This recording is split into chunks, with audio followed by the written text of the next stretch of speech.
Yun, ito yung pinakamalupit mga idol, ang pagkain na may pustiso. Tingnan mo hanggang dulo, tabi-tabi po sa mga kumakain dyan. Tingnan mo yung katabi mga idol, nakita niyo po yung hinigo po yung sabaw. Sukal-sukal yung kasama niya. Hindi niya alam na may pustiso pala.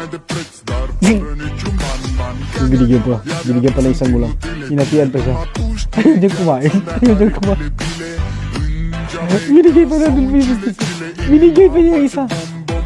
Pero ayaw niya talagang kumain. Ayaw na pustiso. Ayaw na.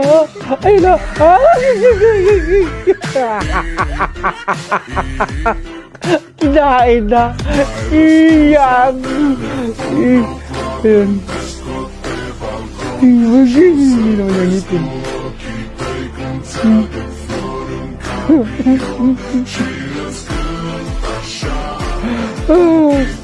Ayun.